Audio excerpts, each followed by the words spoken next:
vengeance. Ma femme m'a accusé d'être financièrement abusif pour la 3e fois ce mois-ci. Et j'ai enfin compris qu'elle ne plaisantait pas. Nous étions dans notre cuisine, entourés de ses derniers achats chez Galeries Lafayette. Et elle a eu l'audace de me dire que je la contrôlais, en lui demandant pourquoi elle avait besoin de 4 sacs de créateurs en une semaine. Laissez-moi vous raconter comment nous en sommes arrivés là. Quand nous nous sommes mariés, il y a 2 ans, elle était différente. Elle travaillait comme coordinatrice marketing, gagnant environ 35 000 € par an, ce qui n'est pas un mauvais salaire. Elle était raisonnable, terre à terre, et participait même à certaines factures. Mais à un moment donné, mon salaire est devenu son terrain de jeu personnel. Je gagne bien ma vie, je ne vais pas le nier.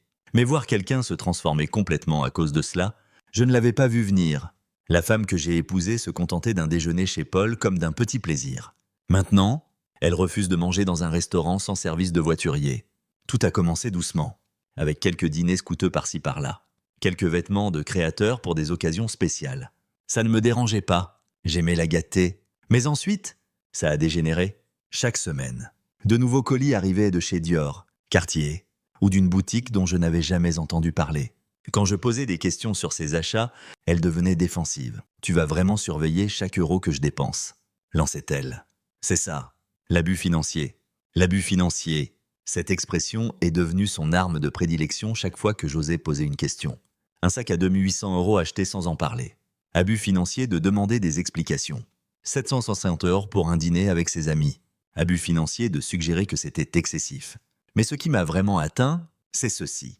Pendant qu'elle m'accusait d'être abusif en privé, elle vivait la grande vie en public. J'ai commencé à remarquer ses publications sur les réseaux sociaux, la manière dont elle mentionnait nonchalamment des restaurants chics à ses amis, exhibant les bijoux que je lui avais offerts comme des trophées. Elle n'avait pas honte de ses dépenses. Elle en était fière. Le point de rupture est arrivé un mardi soir. Elle est rentrée avec des sacs de 3 boutiques différentes, totalisant plus de 900 € selon les reçus qu'elle a laissés sur le plan de travail. Quand je lui ai demandé quelle était l'occasion, elle m'a regardé comme si je l'avais giflé. « Ça recommence », a-t-elle dit en levant les yeux au ciel. Une femme ne peut-elle pas s'acheter de belles choses sans être interrogée par son mari financièrement abusif? Ce mot encore, abusif. Quelque chose en moi s'est glacé, mais pas comme elle s'y attendait.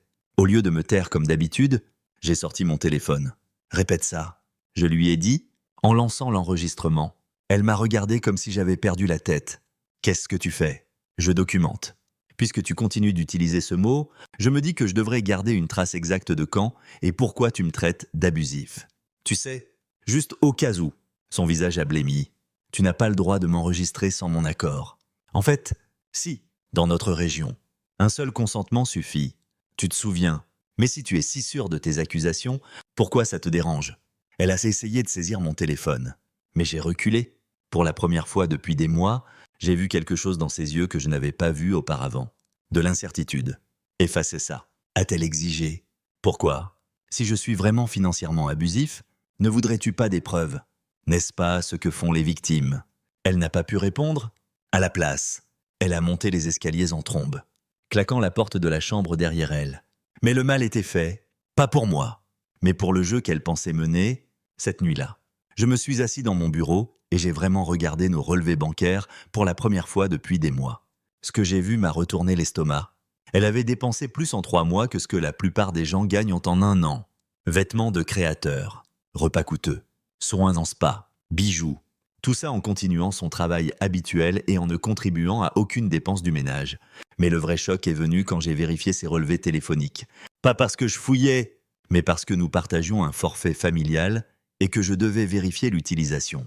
Ce que j'ai trouvé, ce sont des dizaines de captures d'écran qu'elle avait envoyées à ses amis, des photos de ses sacs de créateurs avec des légendes comme « Mon mari m'a encore gâté » ou « Je vis ma meilleure vie grâce à lui ». Elle n'était pas gênée par l'argent que je dépensais pour elle. Elle s'en vantait, à tout le monde sauf à moi. À ce moment-là, j'ai pris une décision qui allait tout changer.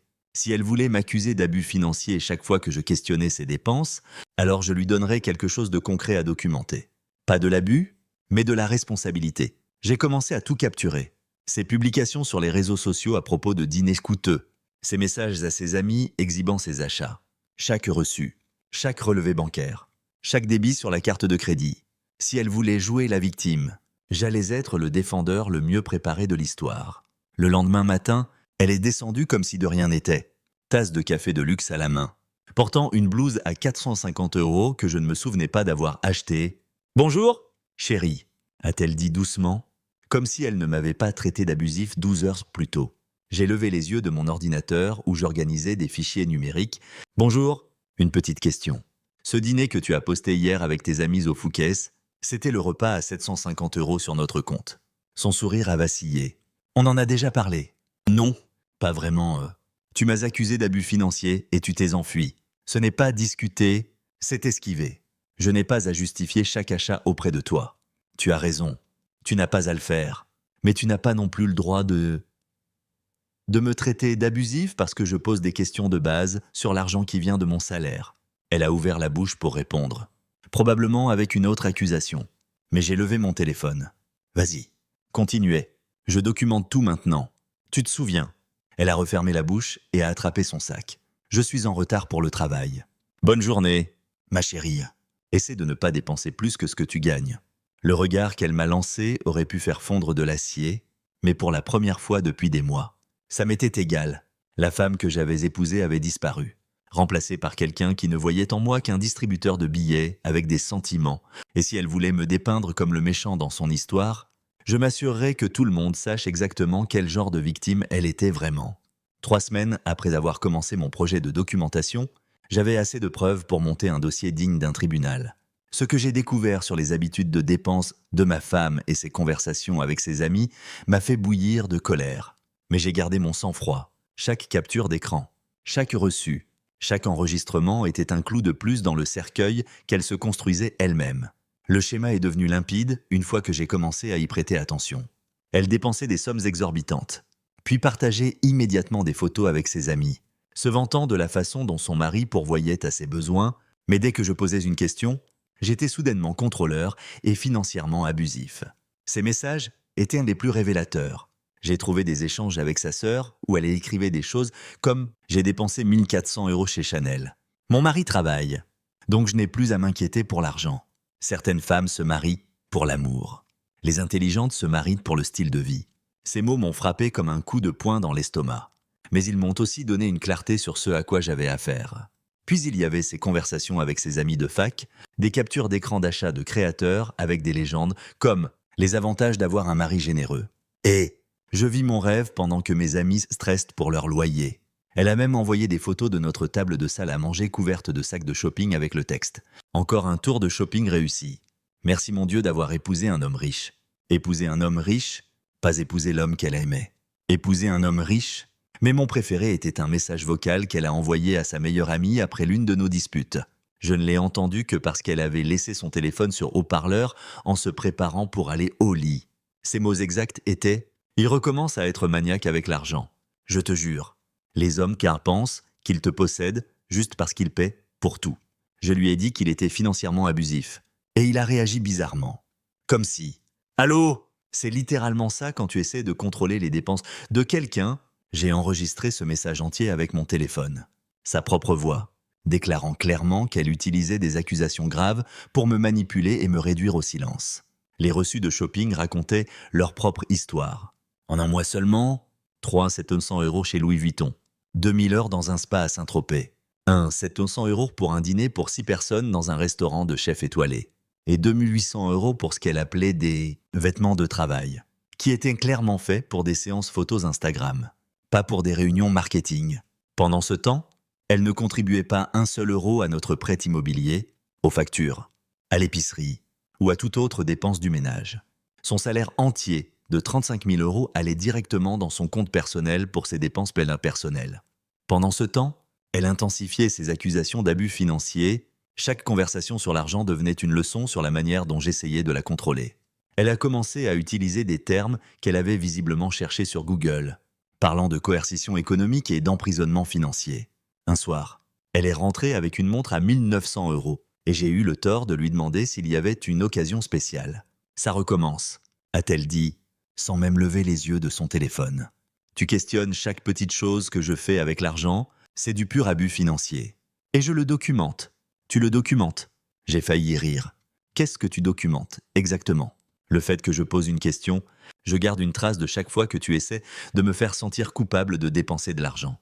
Mon thérapeute dit que les abuseurs financiers commencent toujours petits, en faisant sentir leurs victimes mal à l'aise pour des achats normaux. Son thérapeute. Elle me dépeignait comme un abuseur auprès d'un professionnel agréé juste parce que je posais des questions de base sur des dépenses extravagantes. Qu'as-tu dit exactement à ton thérapeute? Ai-je demandé la vérité?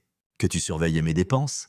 Questionne mes achats et essaie de me faire sentir coupable pour acheter des choses dont j'ai besoin. Des choses dont tu as besoin. Comme une montre à 900 €. Tu vois, ça recommence. Tu prouves ce que je dis. J'ai sorti mon téléphone et j'ai commencé à enregistrer. D'accord, mettons les choses au clair.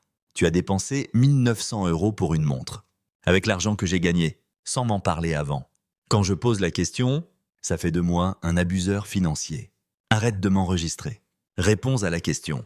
Est-ce que poser une question sur un achat de 1900 € est de l'abus financier? Elle n'a pas pu répondre parce que nous savions tous les deux à quel point cela semblait ridicule à voix haute. À la place, elle a tenté une autre approche. Je travaille aussi, tu sais, je contribue à ce mariage. Ton salaire entier ne couvre même pas la moitié de ce que tu as dépensé le mois dernier. Et tu ne payes aucune facture du ménage. Ce n'est pas comme ça que fonctionne un mariage. Nous sommes censés être partenaires. Les partenaires ne s'accusent pas d'abus pour des questions raisonnables. Elle a quitté la pièce en trombe. Mais pas avant que je l'entende marmonner qu'elle ne devrait pas avoir à vivre comme ça. Ce week-end-là, j'ai fait une découverte qui a tout changé. Elle se préparait pour un autre shopping avec ses amis quand elle a laissé son téléphone sur le comptoir de la salle de bain. Un message de sa sœur m'a glacé le sang. Combien de temps vas-tu encore supporter son comportement de contrôle?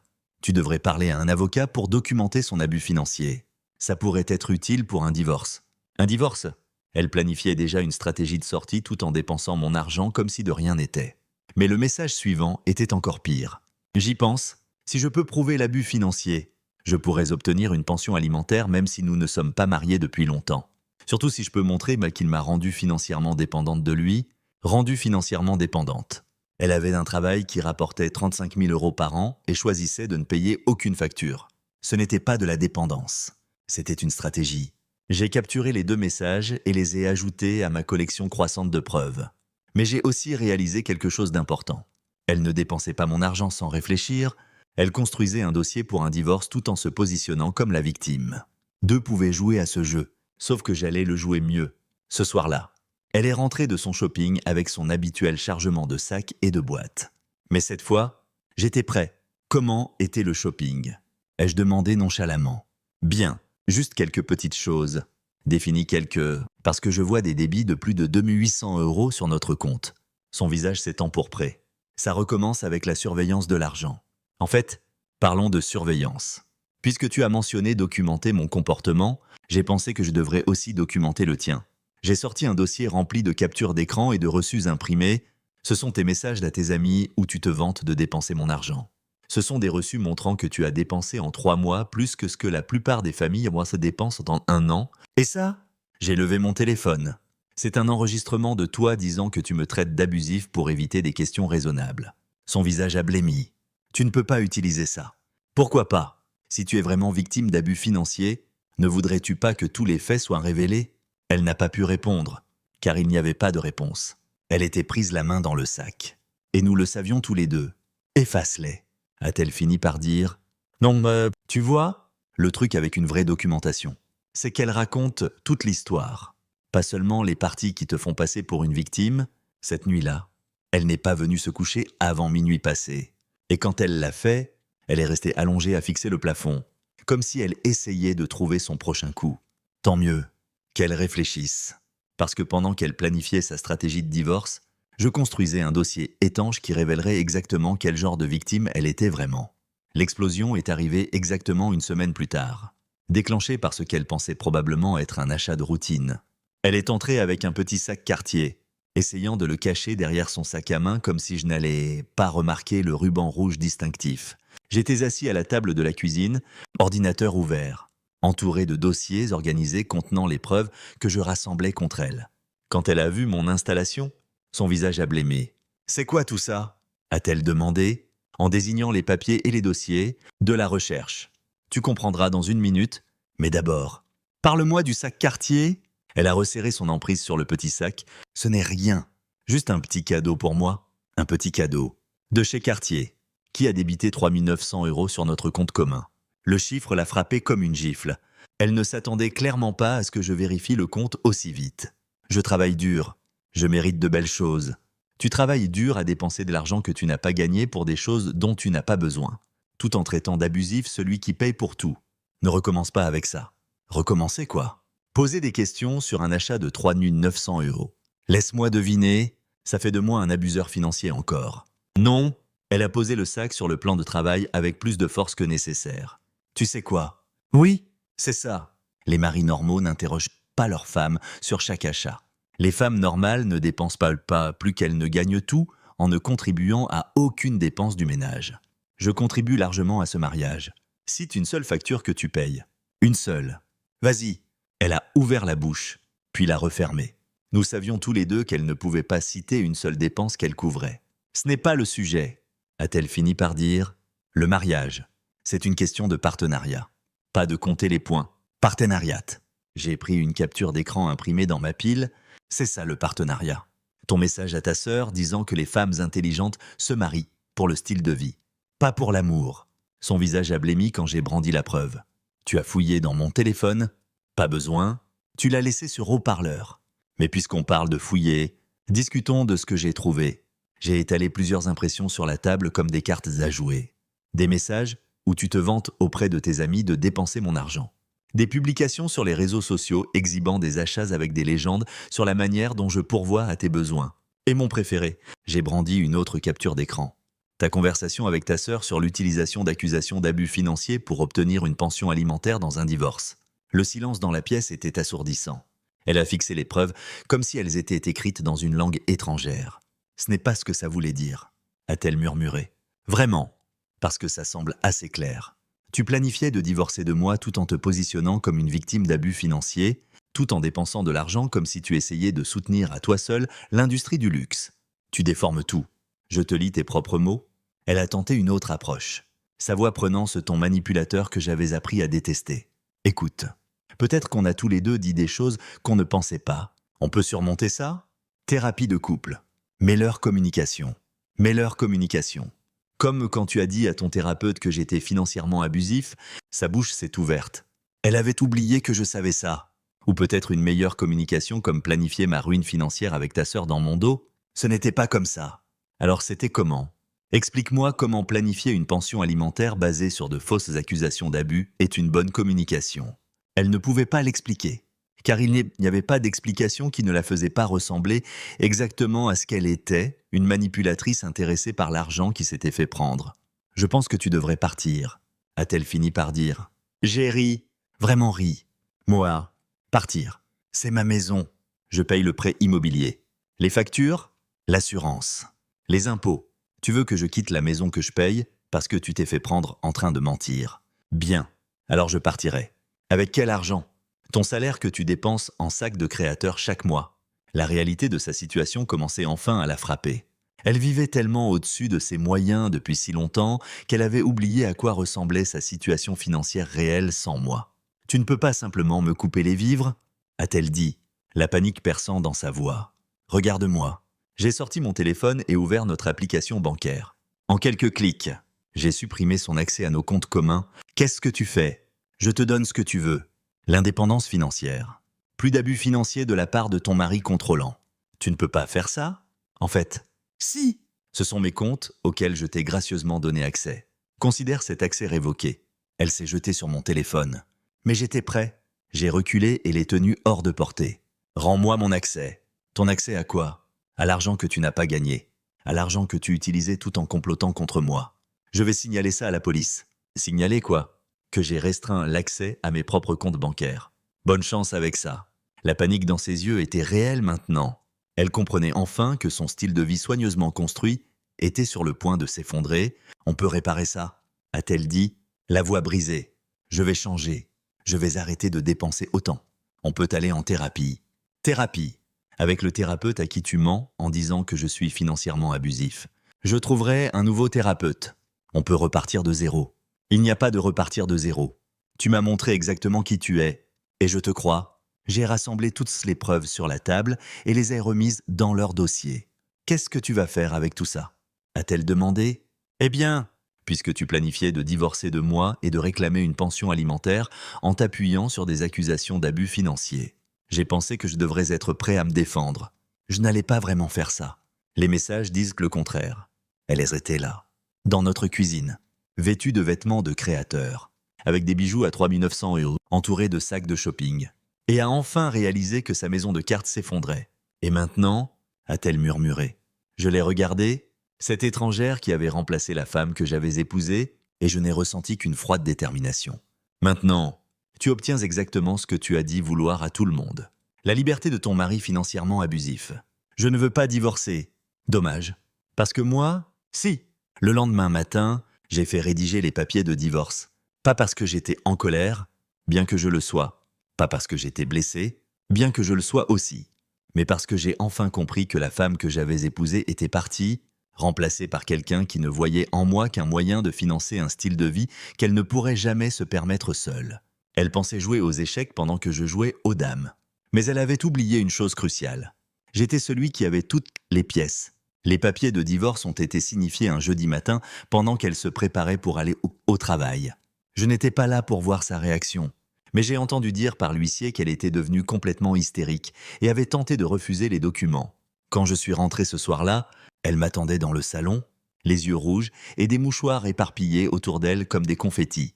La femme désespérée et manipulatrice de la veille avait été remplacée par quelqu'un qui tentait de jouer la carte de la victime une fois de plus. « Il faut qu'on parle », a-t-elle dit, la voix tremblante. « En fait, non, mon avocat gérera toute communication désormais. Tu ne peux pas être sérieux. Ce n'est que de l'argent. Que de l'argent. Après des mois à m'accuser d'abus financiers pour avoir questionné tes dépenses. Maintenant, ce n'est que de l'argent. Tu as raison.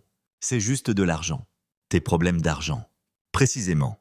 Elle s'est levée, faisant les 100 pas comme un animal en cage. J'ai réfléchi à tout, et peut-être que j'ai surréagi. On peut établir un budget, suivre les dépenses ensemble. Je serai plus prudente. Plus prudente. Comme quand tu planifiais consciemment de divorcer de moi et de réclamer une pension alimentaire. C'était juste une discussion avec ma sœur. Je ne le pensais pas. Les captures d'écran disent le contraire. Pendant l'heure suivante, elle a utilisé toutes les tactiques de manipulation possibles. Larmes, colère, marchandage, encore des larmes. Promesser de changement, menacer de prendre la moitié de tout. Mais j'avais déjà entendu cette performance. Et je n'achetais pas de billets pour le rappel. 3 jours plus tard, la vraie surprise est arrivée. J'étais au travail quand mon avocat a appelé avec une nouvelle qui a fait monter ma tension. Elle a déposé une demande reconventionnelle, a-t-il dit, réclamant une pension alimentaire basée sur des accusations d'abus financiers et de coercition. Même si je m'y attendais, l'entendre officialiser m'a fait l'effet d'un coup de poing dans l'estomac. Combien demande-t-elle ? 3 700 € par mois pendant 3 ans. 3 700 € par mois. Plus que son salaire net. Elle voulait que je finance le même style de vie qu'elle avait eu, sauf qu'elle le ferait en tant qu'ex-femme. Elle prétend aussi que vous l'avez rendue financièrement dépendante en l'empêchant d'avancer dans sa carrière. J'ai presque ri, empêchant sa carrière. Elle travaille dans le marketing et dépense plus pour un déjeuner que la plupart des gens pour leurs courses. Ce n'est pas tout.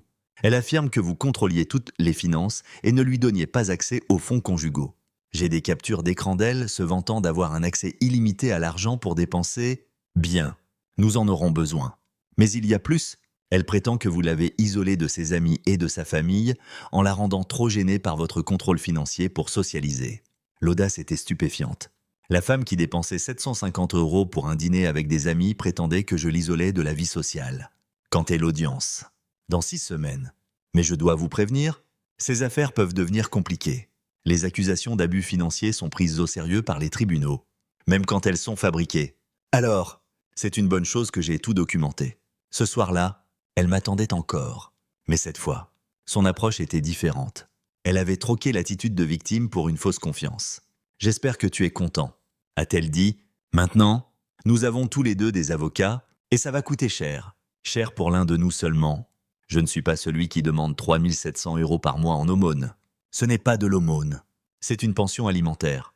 J'ai droit à maintenir le style de vie auquel je me suis habitué pendant notre mariage. Le style de vie auquel tu t'es habitué était financé par de l'argent que tu n'as pas gagné pendant que tu ne contribuais à rien dans notre ménage. J'ai contribué au soutien émotionnel, à la compagnie, aux tâches domestiques. Tâches domestiques. Quand as-tu cuisiné un dîner ? Faites une lessive ou nettoyez quoi que ce soit pour la dernière fois. Nous avons une femme de ménage parce que tu disais que nettoyer était indigne de toi. Elle n'a pas pu répondre à ça non plus. Alors, elle a essayé un autre angle. Le tribunal verra à travers ton comportement vindicatif. Tu essaies de me punir financièrement parce que j'ai tenu tête à ton abus. Tenir tête à l'abus. C'est comme ça que tu appelles dépenser 3 nuits 900 € en bijoux tout en planifiant de divorcer de moi. Je ne discute plus de ça avec toi. Mon avocat s'occupera de tout. Bien. Parce que ton avocat va avoir du mal à expliquer tes messages sur le fait de se marier pour le style de vie plutôt que pour l'amour. Sa façade confiante s'est fissurée juste assez pour que je voie la panique en dessous. Au cours des semaines suivantes, je l'ai vu lutter pour maintenir son style de vie avec son vrai salaire. Les visites quotidiennes au Starbucks ont cessé. Les restaurants de luxe ont été remplacés par des salades préparées à la maison. Le flot constant de sacs de shopping s'est réduit à un filet. Mais elle n'abandonnait pas sans se battre. Ses réseaux sociaux se sont soudainement remplis de publications vagues sur la survie à l'abus financier et la reconstruction après la manipulation. Elle construisait un récit pour la consommation publique, probablement dans l'espoir que cela aiderait son dossier. Le problème, c'est que j'avais aussi des captures d'écran de ses anciennes publications. Des publications sur sa gratitude envers son mari généreux, des photos de cadeaux coûteux avec des emojis en forme de cœur, des check-ins dans des restaurants de luxe avec des légendes sur le sentiment d'être béni. Le contraste allait être dévastateur au tribunal. 2 semaines avant l'audience, elle a fait une dernière tentative désespérée de réconciliation. Elle s'est présentée à mon bureau pendant la pause déjeuner, vêtue d'une des tenues de créateur que j'avais payées, tenant des fleurs. J'ai fait une erreur, a-t-elle dit quand j'ai accepté à contre-cœur de lui parler dans le parking. Je me suis laissé emporter par les dépenses et j'ai perdu de vue ce qui compte vraiment. Ce qui compte vraiment, nous, notre mariage, notre avenir ensemble. Notre avenir où tu dépenses que mon argent tout en me traitant d'abusif. Je te rembourserai chaque centime. Je prendrai un 2e emploi. Je travaillerai les week-ends. Tout ce qu'il faudra. Me rembourser avec quoi? Tu ne peux même pas payer ta voiture sans mon aide. On peut établir un plan de remboursement. La désespérance était pathétique. Mais je ne ressentais rien. Pas de sympathie, pas de regret, pas de doute. Elle m'avait montré exactement qui elle était quand elle pensait tenir toutes les cartes. La seule chose qu'on va établir, c'est le partage des biens et ton échec à obtenir une pension alimentaire. Ne fais pas ça. S'il te plaît, je sais que j'ai merdé. Mais tout le monde fait des erreurs. Les erreurs sont accidentelles. Tu as planifié ça? Tu as manipulé. Menti? Ce n'est pas une erreur. C'est ton caractère. Elle a recommencé à pleurer.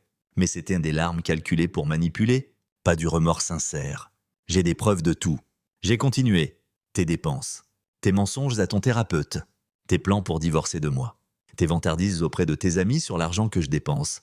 Tes propres mots vont t'enterrer au tribunal. Tu es cruel. Je suis honnête. Quelque chose que tu devrais peut-être essayer pour une fois, en m'éloignant. Elle m'a appelé. Tu vas le regretter. Le tribunal verra quel genre d'homme tu es vraiment. Elle avait raison sur une chose. Le tribunal allait certainement voir quel genre de personne quelqu'un était vraiment, mais ce ne serait pas moi. La salle d'audience ressemblait à un théâtre le soir de la première. Sauf que la performance allait être un massacre à sens unique. Elle était assise à la table de la défense, pourtant une tenue modeste que je n'avais jamais vue auparavant. Probablement empruntée vu qu'elle ne pouvait plus se permettre de nouveaux vêtements. Son avocat semblait confiant, pensant probablement qu'il avait un dossier en béton pour abus financiers. Il n'avait aucune idée de ce qui les attendait. Son avocat a pris la parole en premier, dépeignant l'image d'un mari contrôlant qui surveillait chaque euro et abusait psychologiquement de sa femme par la manipulation financière. Il a parlé d'isolation, de coercition et de dépendance. Pendant 20 minutes, il m'a fait passer pour un monstre qui avait enfermé une femme innocente dans une cage de contrôle économique. Madame la juge, ma cliente a été systématiquement dépouillée de son autonomie financière et forcée à se sentir coupable pour des besoins de base. Quand elle essayait d'affirmer son indépendance, elle était confrontée à des accusations, des interrogatoires et, finalement, à un abandon financier complet, puis ce fut notre tour. Mon avocat s'est levé avec une tablette et un dossier épais qui a fait disparaître le sourire confiant de son avocat. Madame la juge, la défendresse a peint un tableau convaincant d'abus. Malheureusement pour elle, c'est complètement fabriqué. Et nous avons des preuves abondantes pour le prouver. Il a connecté sa tablette à l'écran de la salle d'audience. Commençons par les propres mots de la défendresse sur son mariage. La première capture d'écran a rempli l'écran. Son message à sa sœur. Certaines femmes se marient pour l'amour. Les intelligentes se marient pour le style de vie. Les sourcils de la juge se sont levés, son avocat s'est agité. Mal à l'aise, ceci a été envoyé 3 mois après le mariage, montrant que la motivation réelle de la défendresse pour le mariage n'était pas l'amour. Mais le gain financier, d'autres captures d'écran ont suivi. Ses vantardises à ses amis sur des achats coûteux. Des publications sur les réseaux sociaux exhibant des articles de créateurs avec des légendes sur son mari généreux. Des messages vocaux à des amis sur le fait de vivre le rêve pendant que d'autres stressaient pour le loyer. Ces communications montrent quelqu'un célébrant un accès illimité au fonds, pas quelqu'un étant financièrement contrôlé. Puis vinrent les relevés de dépenses, mois par mois, achat par achat, affichés sur un tableur qui a fait halter la salle. En 6 mois, elle avait dépensé plus de 56 000 € en luxe personnel tout en ne contribuant à aucune dépense du ménage. La défendresse prétend qu'elle a été rendue financièrement dépendante.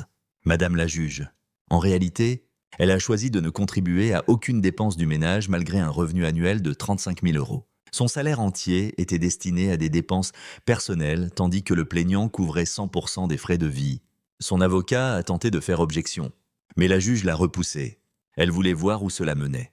Les enregistrements audio sont venus ensuite. Sa propre voix m'accusant d'abus financiers pour avoir posé des questions sur des achats. Puis pivotant immédiatement pour se vanter des mêmes achats auprès de ses amis. Le contraste était dévastateur. Mais le coup de grâce est venu avec la conversation par message entre elle et sa sœur sur la stratégie de divorce. Je pourrais obtenir une pension alimentaire même si nous ne sommes pas mariés depuis longtemps. Surtout si je peux montrer qu'il m'a rendue financièrement dépendante de lui. La salle d'audience est devenue silencieuse. Même son propre avocat semblait vouloir disparaître. Cela montre une préméditation. Madame la juge, la défendresse n'était pas victime d'abus financiers. Elle se positionnait stratégiquement pour réclamer une pension alimentaire en se basant sur des accusations d'abus tout en se vantant simultanément d'un accès illimité aux dépenses. Mon avocat a affiché les relevés bancaires montrant l'achat Cartier de 3 900 € qui a déclenché notre dernière dispute. Le même jour où elle a effectué cet achat, la défendresse a dit à ses amis par message qu'elle méritait de belles choses parce que son mari travaille. Donc elle n'a pas à s'inquiéter pour l'argent. Pourtant, lorsqu'on l'a interrogée sur cet achat, elle a prétendu à l'abus financier, la juge s'est penchée en avant. Permettez-moi de m'assurer que je comprends bien. La défendresse a dépensé plus de 3 900 € en une seule journée. S'en est vantée auprès de ses amis. Puis a prétendu à l'abus quand son mari a posé des questions à ce sujet. C'est exact. Madame la juge. Et nous avons des documents montrant que ce schéma s'est répété sur plusieurs mois. Son avocat a tenté de limiter les dégâts lors du contre-interrogatoire. Mais c'était comme essayer d'arrêter un tsunami avec un parapluie. Chaque question qu'il posait donnait à mon avocat une nouvelle occasion de présenter plus de preuves. Madame la juge, ma cliente a peut-être fait de mauvais choix avec ses dépenses. Mais cela n'annule pas l'abus psychologique qu'elle a enduré. Mon avocat a sorti les captures d'écran des suites de ses séances de thérapie. La défendresse prétend à un abus psychologique, mais voici ses propres messages décrivant comment elle a manipulé son thérapeute en ne présentant que des informations sélectives sur leurs discussions financières. D'autres messages sont apparus à l'écran, montrant comment elle coachait ses amis sur la manière de gérer des maris contrôlants en utilisant un langage thérapeutique. Elle ne cherchait pas d'aide pour un abus. Madame la juge. Elle utilisait un langage thérapeutique pour justifier des dépenses illimitées. Le coup final est venu quand mon avocat a joué l'enregistrement de notre dernière dispute, où son masque est complètement tombé. On peut entendre la voix de la défendresse déclarer clairement qu'elle ne devrait pas avoir à vivre comme ça, en référence au fait qu'on lui pose des questions sur ses dépenses. Cela est immédiatement suivi par son exigence de continuer à accéder à des fonds qu'elle n'a pas gagnés pour des achats qu'elle ne pouvait pas justifier. Lorsqu'est venu son tour de témoigner, elle a essayé de s'en tenir au récit de l'abus. Mais chaque réponse était contredite par ses propres mots documentés. Son avocat semblait remettre en question ses choix de carrière. « Madame, vous avez témoigné que vous vous sentiez contrôlée et isolée. Pouvez-vous expliquer ces publications sur les réseaux sociaux montrant des dîners coûteux avec des amis plusieurs fois par semaine? Ce n'était pas si cher. Selon les relevés de carte de crédit, ce dîner a coûté 790 € pour 6 personnes. Vous avez payé pour tout le monde avec le compte de votre mari. Puis vous l'avez posté avec des émojis en forme de cœur et des légendes de gratitude. J'étais juste gentil avec mes amis, avec de l'argent que vous n'avez pas gagné, tout en prétendant que votre mari était financièrement abusif pour avoir questionné de telles dépenses. Elle ne pouvait pas répondre sans admettre que tout le récit de l'abus était fabriqué. La juge en avait assez entendu. J'ai vu de nombreux cas d'abus financiers légitimes, et ce n'en est pas un. Les preuves montrent un schéma de manipulation, de tromperie et de positionnement stratégique pour un gain financier. Pas de victimisation. Son visage a blêmi. La défendresse avait un accès illimité aux fonds conjugaux, ne contribuait à aucune dépense du ménage malgré un revenu personnel substantiel, et a documenté ses propres plans pour utiliser de fausses accusations d'abus pour obtenir un avantage financier dans une procédure de divorce. Le marteau de la juge a retenti comme un coup de tonnerre. La pension alimentaire est refusée. Les accusations d'abus financiers de la défendresse ne sont pas seulement non soutenues par des preuves, elles sont directement contredites par ses propres déclarations et comportements documentés. Mais la juge n'avait pas fini. De plus, étant donné les preuves claires de pratiques trompeuses et de fausses accusations, j'accorde les frais d'avocat au plaignant. La défendresse sera responsable de tous les coûts légaux associés à la défense contre ses revendications frivoles. Son avocat lui a murmuré quelque chose d'urgent à l'oreille. Elle semblait sur le point de s'évanouir. De plus, je recommande que cette affaire soit examinée pour d'éventuelles accusations de parjure, car le témoignage de la défendresse sous serment contredit des preuves documentaires substantielles. Fin de partie. En quittant la salle d'audience, elle a tenté une dernière approche désespérée. « Ce n'est pas fini », a-t-elle dit. « Je vais faire appel. Avec quel argent ?» Ai-je demandé. « Tu viens d'être condamné à payer mes frais d'avocat en plus des tiens. » Pour la première fois depuis que je la connaissais, elle était complètement sans voix. Son avocat l'a tirée sur le côté, probablement pour lui expliquer que les appels coûtent net de l'argent qu'elle n'avait pas et qu'il ne réussirait pas de toute façon. Je suis sorti de ce tribunal en homme libre, non pas par mes mots, mais par les siens. Elle avait documenté sa propre destruction si minutieusement que même le meilleur avocat du monde n'aurait pas pu la sauver.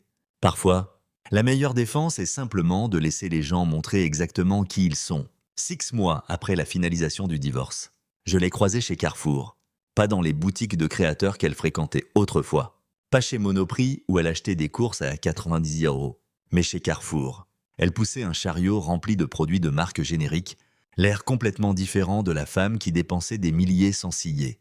Elle m'a vu avant que je ne la voie et a essayé de se faufiler dans une autre allée. Mais il était trop tard. La rencontre était inévitable. « Salut !» a-t-elle dit doucement, visiblement mal à l'aise. « Comment va la vie indépendante ?» Ai-je demandé. Elle semblait fatiguée.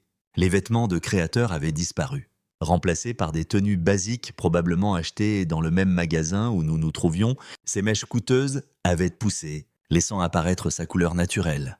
Même ses ongles, autrefois impeccablement manucurés chaque semaine dans des salons haut de gamme, étaient simples et écaillés. « Je me débrouille », a-t-elle dit, mais sa voix manquait de conviction. Se débrouiller, c'était loin du style de vie qu'elle prétendait mériter. « J'ai entendu dire que tu avais déménagé », ai-je dit. Son visage s'est empourpré. « J'ai trouvé un endroit sympa. Un endroit sympa. » D'après ce que j'avais entendu par des connaissances communes, elle avait quitté notre quartier huppé pour un studio de l'autre côté de la ville. Sa voiture, le SUV de luxe qu'elle avait insisté pour avoir, avait été saisie 3 mois après le divorce. Maintenant, elle conduisait une compacte vieille de 10 ans qui avait connu des jours meilleurs.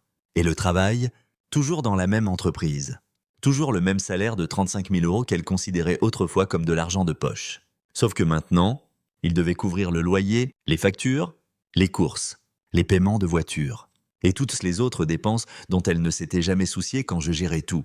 La réalité avait été brutale et rapide. « Je dois y aller », a-t-elle dit, commençant à pousser son chariot. « En fait, avant que tu partes, j'ai une question.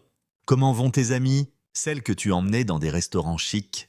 Son visage s'est encore plus empourpré. « Elles sont occupées ? Occupées. Traduction, elles ont disparu dès que le train de la générosité s'est arrêté. » Les femmes qu'elle impressionnait avec des sacs de créateurs et des additions de restaurants de luxe n'avaient aucun intérêt pour une amitié qui ne venait pas avec des avantages financiers. Il s'avère que lorsque vous construisez des relations basées sur ce que vous pouvez dépenser pour les gens, ces relations s'évaporent quand les dépenses s'arrêtent. Et ta sœur, toujours à te donner des conseils sur le divorce. Elle a ses propres problèmes. Sa sœur, qui avait encouragé la stratégie de divorce et aidé à planifier le stratagème de la pension alimentaire, s'était éloignée une fois que le plan avait spectaculairement échoué. La loyauté familiale avait apparemment ses limites lorsqu'il s'agissait d'être associé à quelqu'un qui avait été publiquement exposé comme frauduleux au tribunal. Les frais juridiques seuls avaient anéanti les économies qu'elle avait. Entre les coûts de son avocat et le paiement ordonné par le tribunal de mes frais juridiques, elle s'était retrouvée à devoir plus de 18 000 €, de l'argent qu'elle n'avait pas et ne pouvait pas payer. Eh bien, c'était instructif. Ai-je dit « Bon shopping ». En m'éloignant, je l'ai entendu m'appeler. « Tu sais, tu aurais pu simplement me parler. On aurait pu arranger les choses. Je me suis retourné. Arranger les choses. Tu veux dire comme quand tu planifiais de divorcer de moi et de prendre une pension alimentaire tout en m'accusant d'abus? Ou quand tu disais à ton thérapeute que j'étais contrôlant tout en te vantant auprès de tes amis d'avoir de l'argent illimité pour le shopping? Quelle conversation aurait arrangé ça?